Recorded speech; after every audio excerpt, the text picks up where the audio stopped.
Boa tarde, minha gente. Vamos gravar aí a nossa primeira aula de exercícios, resolvendo o teste que foi aplicado aí essa semana. Então, vamos lá. Primeira questão do teste, uma questão de modelagem matemática, que diz o seguinte: uma sorveteria cobra um valor fixo de R$10, acrescido de R$2 por bola de sorvete.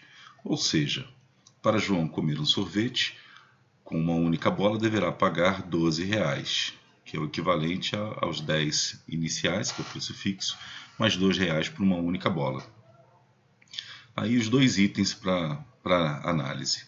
Primeiro, determine o modelo matemático que representa a função custo para x bolas de sorvete. E o segundo item, determine o quanto custará um sorvete com 2 bolas, ou seja, com 8 bolas. Ou seja, se alguém for na sorveteria e pedir um sorvete com 8 bolas de sorvete, quanto que vai custar esse sorvete? A gente pode pensar aqui em duas formas de resolver esse problema. Primeira forma, vamos analisar aqui, chamar aqui de modo 1, que vai ser o seguinte. Vamos pensar numa tabelinha com os possíveis valores que poderemos ter numa situação como essa. Então, vou considerar como x aqui a quantidade de bolas de sorvete, né? E c o custo desse sorvete. Então, se a gente consumir pedir um sorvete com uma única bola, nós teremos o preço fixo mais 1 vezes os R$2 por bola, né? Então teremos 10 mais 2, que vão dar aí os R$12. Se eu pedir um sorvete com 2 bolas, eu vou ter R$10 fixos mais 2 vezes os R$2. 2 vezes 2 dá 4, mais 10, R$14. Esse vai ser o custo. Da mesma maneira, se eu pedir um sorvete com 3 bolas, teremos aqui os R$10 iniciais, mais 3 vezes os R$2 de cada bola. 3 vezes 2 dá 6, mais 10, R$16. Então, uma coisa que é importante a gente observar é que existe uma variação constante aqui, né?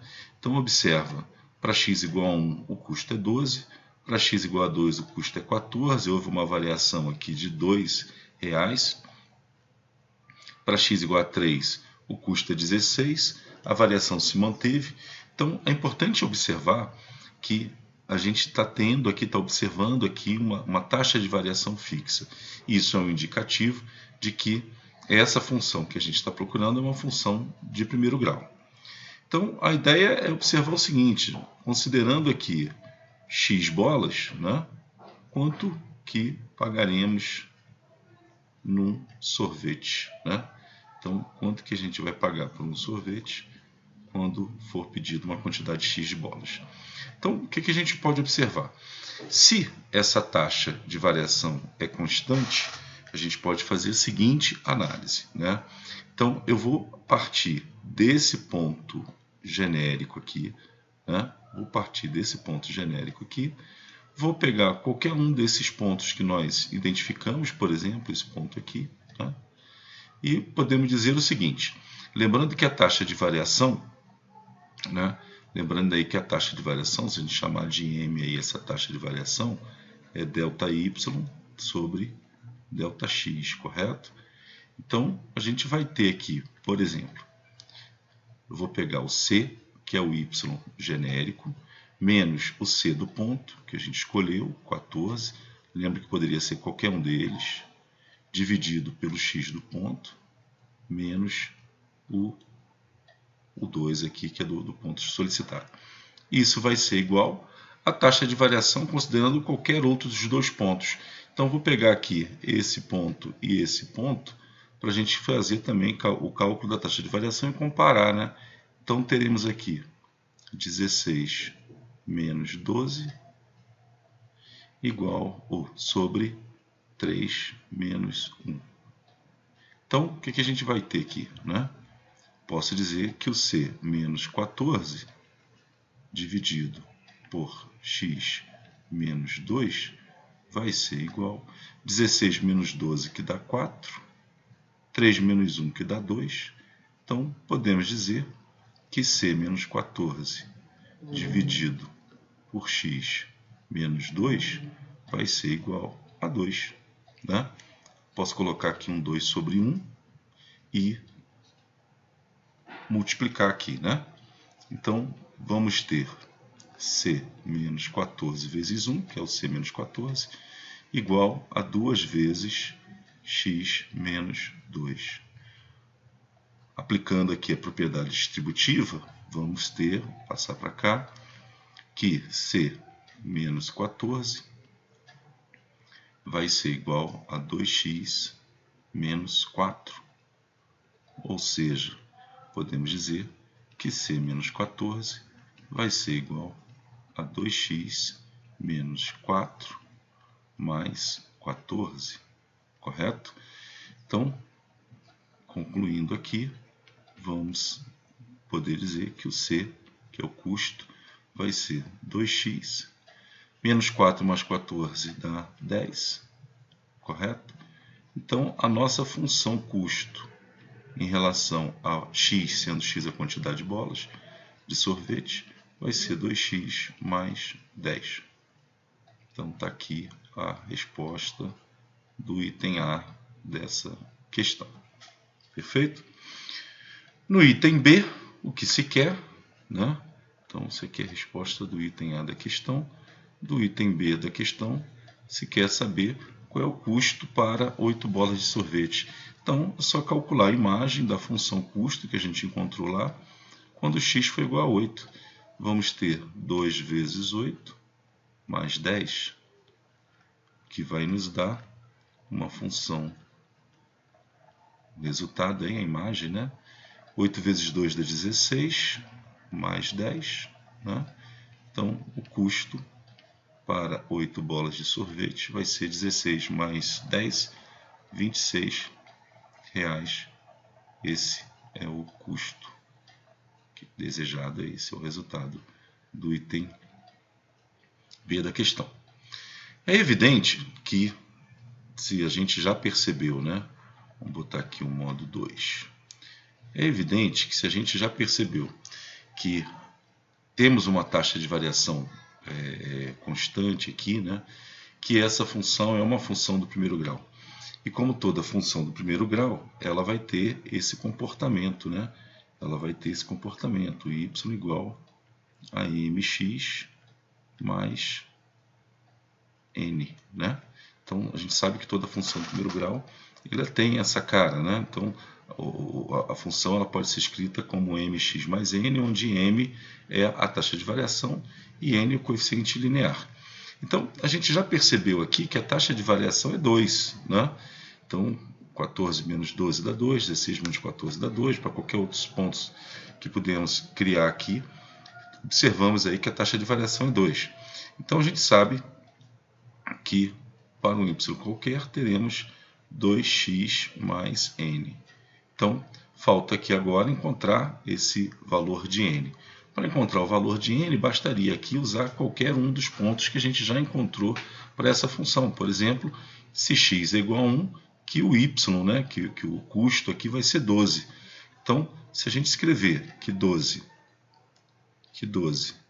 vai ser igual a 2 vezes 1 mais n, vamos ter aqui que n vai ser igual a 12 menos 2, que dá 10.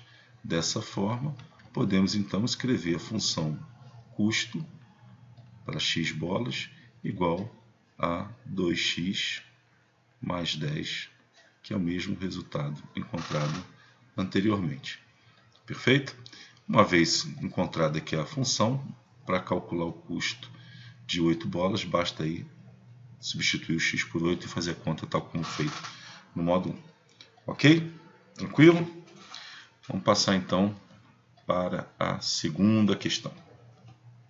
Segunda questão é uma questão mais de análise, né? Então, vamos lá. Considerando os conjuntos A, formado pelos elementos 1, conjunto 2 e 3, com os elementos 2 e 3, e conjunto vazio, e o conjunto B, formado pelos elementos conjunto unitário 1 e o conjunto 3 e 4. Analise as afirmativas abaixo. Aí a primeira afirmativa. O conjunto A possui 8 subconjuntos. Segunda afirmativa. A interseção B possui 2 elementos. Terceira afirmativa. O conjunto unitário 1 pertence a B e está contido em A.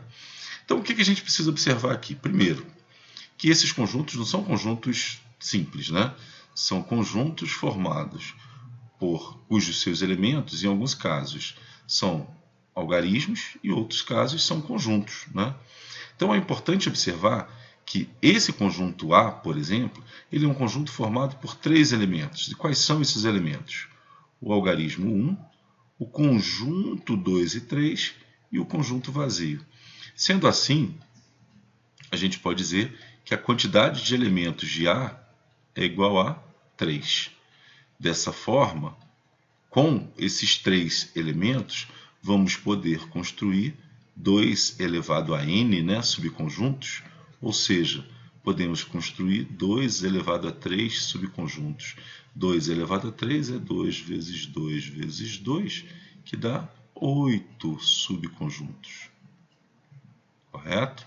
Então, de fato, para os elementos do conjunto A, poderemos formar 8 subconjuntos. Então, o item A é um item correto. Essa afirmativa ela é verdadeira. Essa afirmativa é verdadeira. Segunda afirmativa. A interseção B, ou seja, o conjunto dos elementos que pertencem a A e também pertencem a B, possui 2 elementos. Bom, então vamos lá. A gente já viu que o conjunto A é o conjunto formado pelos elementos 1, o conjunto 2 e 3 e o conjunto vazio. No conjunto B, nós temos o conjunto unitário 1, temos o conjunto 3 e 4. Então, observa, nenhum elemento que pertence a B pertence a A. O máximo que a gente poderia ter aqui é uma dúvida em relação ao 1. Mas observa, aqui o 1 é um algarismo. Aqui eu tenho o conjunto unitário 1. São coisas distintas. Perfeito? Então, podemos afirmar aqui que não existe elemento que esteja em A e também esteja em B, ou vice-versa. Dessa maneira, a interseção entre os dois conjuntos é vazia. Logo, essa afirmativa ela é falsa. Perfeito? A terceira afirmativa diz o seguinte: o conjunto unitário 1 pertence ao conjunto B e está contido em A. Isso é verdade? É verdade. É verdade porque, olha aqui, ó, o conjunto B é formado por 2 elementos, o conjunto unitário 1 e o conjunto 3 e 4. Então, o conjunto unitário 1 ele é elemento do conjunto B. Se ele é elemento do conjunto B, então ele pertence a B. Então, essa parte da afirmativa está correta. Vamos analisar a segunda agora. Está dizendo que o mesmo conjunto aqui, o unitário 1, está contido em A. Para que eu possa afirmar que o conjunto unitário 1 está contido em A, eu tenho que observar se o elemento 1, se o 1 é um elemento de A. O 1 é um elemento de A? Está ele aqui, né? Então, 1 é um elemento de A. Logo, se eu pegar o 1, que pertence ao conjunto A, e colocar ele entre um par de chaves, esse conjunto unitário 1 vai estar contido em A. Então, essa afirmativa ela também é verdadeira. Dessa forma, encontraremos aí afirmativas verdadeiras apenas nos itens 1 e 3. Itens 1 e 3. Então, está aqui a nossa resposta correta para esse item. Perfeito? Vamos lá. Terceira questão. Também é uma questãozinha aí de análise. Considerando a função menos 2x² mais 6x menos 4, analise as afirmativas abaixo. Primeiro, f de x possui um ponto de máximo. Segundo, f de x possui raiz real. Perdão, f de x não possui raiz real. E terceiro, f de x é decrescente para x maior que 3 meios. Então, o que a gente vai ter que fazer aqui? Analisar o comportamento dessa função. Então, a gente tem uma função, que é a função f de x, igual a menos 2x quadrado mais 6x menos 4. Então, primeira coisa que é importante observar, como esse cara aqui é negativo, temos uma parábola, essa função do segundo grau, o gráfico dela vai ser uma parábola de concavidade para baixo. Se ela é uma parábola de concavidade para baixo, o vértice dela, está aqui, né? O vértice dela vai ser de fato um ponto de máximo. Perfeito? Beleza? Então, f de x possui um ponto de máximo? Sim, correto. F de x possui um ponto de máximo. Segunda afirmativa. F de x não possui raiz real. Bom, para saber isso, vamos calcular o delta, né? Então, observa que eu posso... vamos solucionar aqui a equação, né? Então,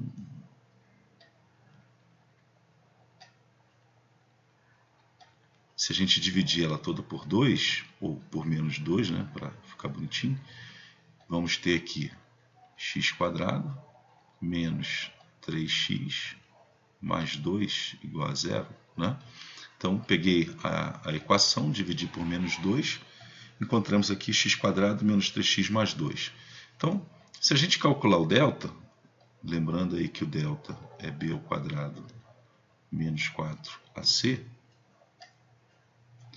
vamos ter então como delta, lembrando aí que para essa equação o A é 1, o B é menos 3 e o C é 2, correto?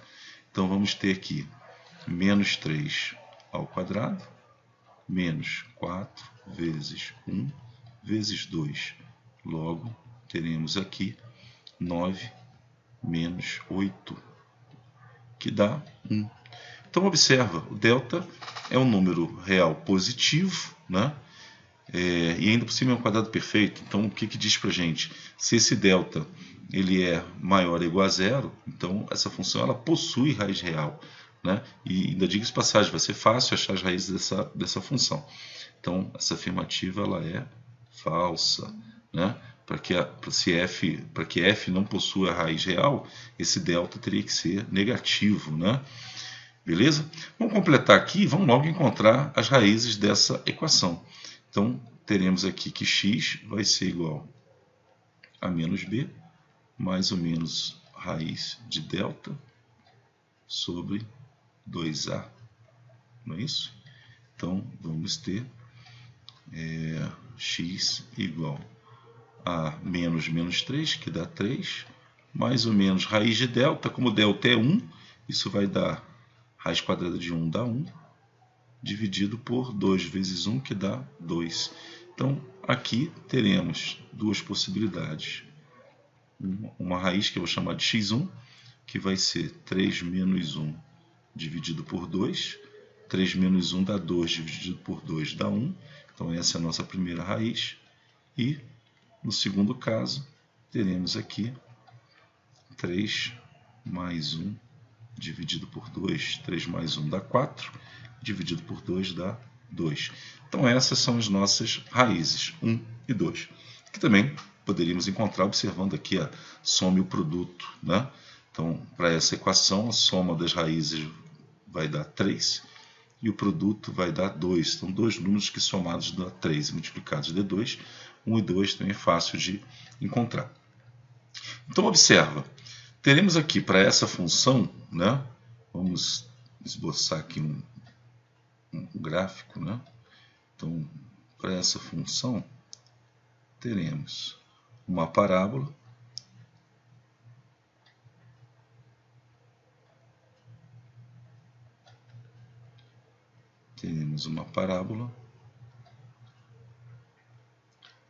onde vou chamar isso aqui de 1, isso aqui de 2, a parábola com concavidade para cima. Beleza? Então, o que a gente observa? Aqui é o vértice, né? Então, aqui a gente vai ter o x do vértice e aqui teremos o y do vértice. Então, o que a gente observa? Considerando o domínio dessa função, para todo valor menor que o x do vértice, a gente observa que a função ela é crescente, né? Então ela está crescendo aqui. Chega aqui, eu tenho, né, o vértice da função. Então nesse ponto aqui ela deixa de crescer e passa a decrescer. Então na função do segundo grau a gente sempre vai ter isso, né? Para uma parte do domínio ela vai ser crescente, para outra parte ela vai ser decrescente ou vice-versa, dependendo da concavidade. Então o que a gente vai ter que observar? Quem é o x do vértice? A gente pode calcular esse x do vértice de diversas maneiras, né? Então eu posso observar que o x do vértice é simplesmente o ponto médio entre as raízes, e aí o x do vértice vai ser 1 mais 2 dividido por 2, que vai dar 3 meios. Ou então lembrar que o x do vértice é menos b sobre 2a, tanto faz, né? Como b, aí eu tenho que pegar na função, né, gente? Então, ó, o b é 6. Vamos lá. O b é 6, teremos aqui menos 6. 2 vezes menos 2 dá menos 4, né? Então, menos 6 dividido por menos 4, vamos ter, simplificando aqui, dividido por 2, né? Menos com menos dá mais, 6 dividido por 2 dá 3, 4 dividido por 2 dá 2. Então, teremos aqui o mesmo x do vértice. Significa que esse cara aqui é o 3 meios.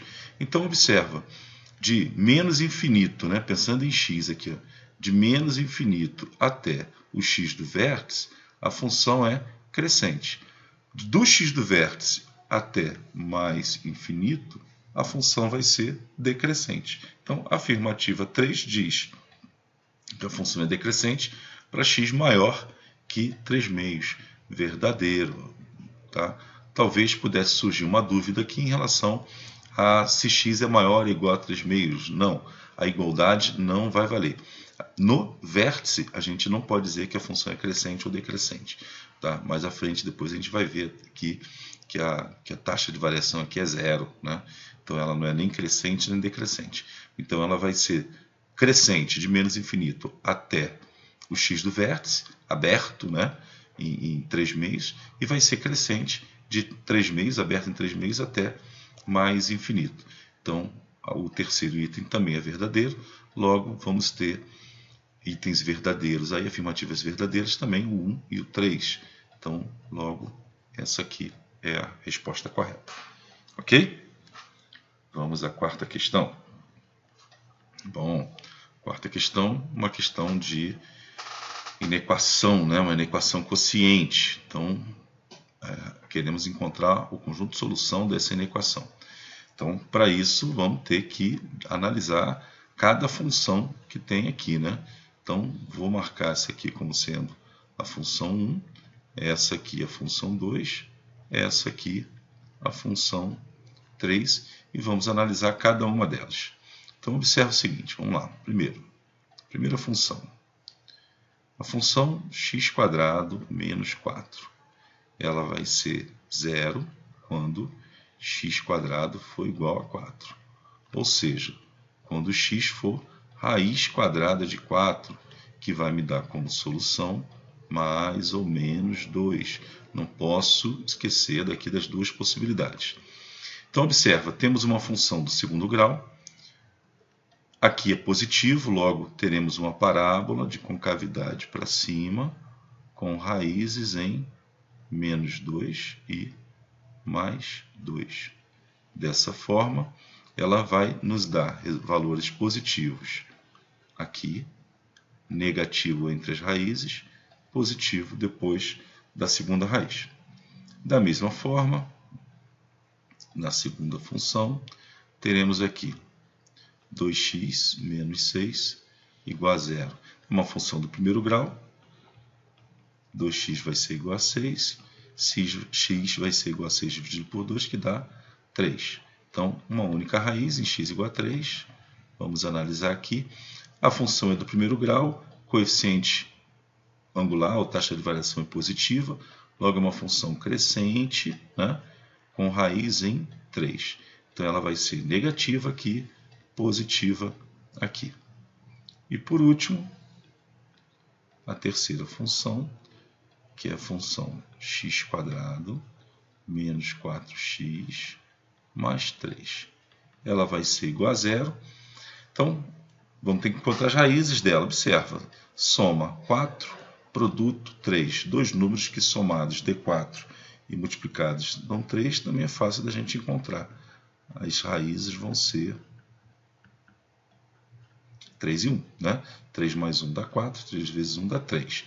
Não conseguiu fazer o cálculo mental aí, calculo delta, vamos fazer por Bhaskara, mas você vai encontrar as mesmas soluções, né? As mesmas raízes. Então observa que temos aqui uma função do segundo grau, o azinho daqui é positivo, logo é uma parábola também de concavidade para cima, sendo que agora com raízes em 1 e 3. Então ela vai ser positiva aqui, negativa aqui, positiva aqui. Ok? Bom, agora vamos montar o nosso quadrinho para analisar o sinal, né, de cada uma dessas funções, jogar tudo aqui para ver. Bom, então temos a primeira função, a segunda função, a terceira função. Correto? Vamos observar o seguinte, temos aqui 1, 2, 3, 4 raízes diferentes. Observa que essa raiz é igual a essa, né? Então temos 4 raízes diferentes. Vamos representar com essas retinhas aqui, essas 4 raízes diferentes. 1, 2, 3 e 4. Perfeito? Vamos ordenar. Então, ordenando aqui, vamos ter menos 2, 1, 2 e 3. Ok? Então, vamos lá. Menos 2 e 2 são raízes da função 1. Então, vou marcar aqui. Aqui a gente pode marcar com uma bolinha fechada, pois se trata de uma função que está aqui no numerador dessa fração, né? Então, menos 2 e 2 são as raízes da primeira função. A segunda função vai ter raiz 3, que também está no numerador. Também vou colocar aqui como uma bolinha fechada. E na terceira função, que é a função que está no denominador, as raízes são 1 e 3. Como estão no denominador, a gente sabe que isso vai gerar uma restrição no domínio dessa função. Logo, eu não tenho imagem para esses valores, porque esses valores vão fazer com que a função se anule. Eu não posso o denominador 0. Então, nesse caso aqui na função 3, essas duas raízes vão ficar com a bolinha aberta. Colocando a variação de sinal, na primeira função eu tenho valores positivos antes da primeira raiz, negativos entre as duas raízes, positivo após a raiz. Na segunda função, vamos observar aqui, ela é negativa antes da raiz, positivo depois da raiz. E na terceira função, ela é positivo antes da primeira raiz, negativo entre e positivo depois. Então, positivo, positivo, negativo entre, positivo depois. Agora, fazer aqui o produto de sinais, né? Mais com menos dá menos, com mais dá menos. Menos com menos dá mais, com mais dá mais. Menos com menos dá mais, com menos dá menos. Mais com menos dá menos, com menos dá mais. Positivo, positivo, positivo, tudo é positivo aqui. Ok? Então, vamos marcar aqui as raízes. Então, aqui fechado, aqui aberto, aqui fechado e aqui aberto, né? Que afinal de contas, por mais que a raiz possa valer aqui para a função 2, para a função 3 ela não vale. Então eu tenho que deixar ela aberta aqui, né? Agora observe o seguinte, eu quero saber o conjunto de solução considerando isso aqui, né? Então, considerando para valores da inequação que sejam menores ou iguais a zero. Então, menores ou iguais a zero, vamos pegar os intervalos em que aparece aqui o negativo. E a igualdade a zero, vamos pegar as raízes que que possam ser utilizadas, né? Então, aqui a raiz vale e eu vou pegar todos os valores, né? Vou pegar todos os valores aqui desse intervalo. A mesma coisa aqui entre 1 e 2, né? Onde é negativo e as raízes com exceção da raiz 1. Então, vamos escrever aqui a solução como sendo os valores de x pertencentes ao conjunto dos reais, tal que x seja menor ou igual que menos 2. Então, observa aqui, vale a igualdade, né? Essa raiz está valendo, todos os valores menores que menos 2. Então, x menor ou igual a menos 2, ou os valores que estão dentro desse intervalo. Então, os valores entre 1 e 2, né? 1 e 2 positivo aqui, né? Então, 1 menor que x. Aqui não vale a igualdade, porque o 1 ele não vale, essa raiz não vale, porque está no denominador. Menor ou igual que 2.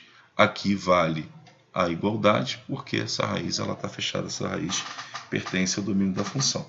Correto? Então, se a gente quiser escrever isso como um intervalo, podemos dizer que é um intervalo de menos infinito até menos 2, menos infinito aberto, menos 2 fechado, unido com um intervalo aberto em menos 1, fechado em 2. Ok? Perfeito? Beleza. Vamos lá. Questão 5. Queremos o conjunto de solução da inequação, da equação modular, né? Então, temos uma equação modular aqui, 2x menos 6, módulo de 2x menos 6 igual a x menos 2. Então, a primeira coisa que a gente precisa observar aqui, quais são as restrições para a solução dessa equação, né? Então, como a gente está falando de uma equação modular, eu tenho uma restrição, que é o x menos 2. Deixa eu apagar aqui.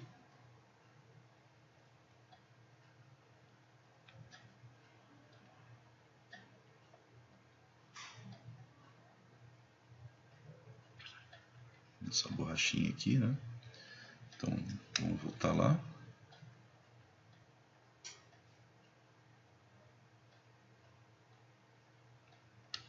Então, temos a restrição que x menos 2 tem que ser maior ou igual que 0, o que vai nos dizer que x tem que ser maior ou igual que 2.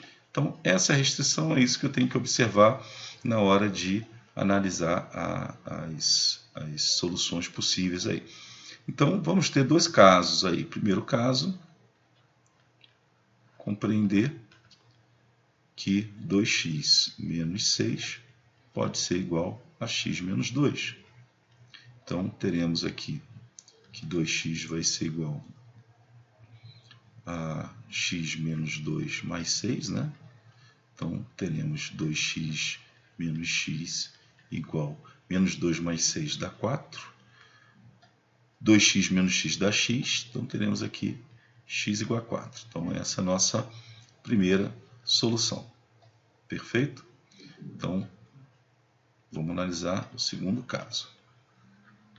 Qual é o segundo caso? Possibilidade de 2x menos 6 ser igual a menos x menos 2. Vamos colocar aqui em parênteses para não errar aqui na hora do sinal, né? Então, 2x menos 6 igual a menos x mais 2. Perfeito? Então, teremos 2x mais x igual a 2 mais 6, que vai nos dar 3x igual a 8, x igual a 8 terços. Então, essa é a segunda solução. O que a gente precisa fazer agora? Observar se essas duas soluções são válidas. Para tanto, basta observar aqui qual é a restrição. A restrição é que x seja maior ou igual a 2. Então, na primeira solução, x igual a 4, ele é maior ou igual a 2. Essa solução ela é válida. Na outra solução, temos aqui x igual a 8 terços. 8 terços também é um número maior que 2, perfeito? Então, essa solução também é válida. Logo, o conjunto solução vai ser o conjunto formado pelas soluções 4 e 8/3. Perfeito? Encontramos isso aqui na letra E. Correto? Perfeito? Vamos lá, gente. Agora analisem aí o que vocês fizeram de correto, quais foram as dúvidas. Perfeito? E vamos em frente.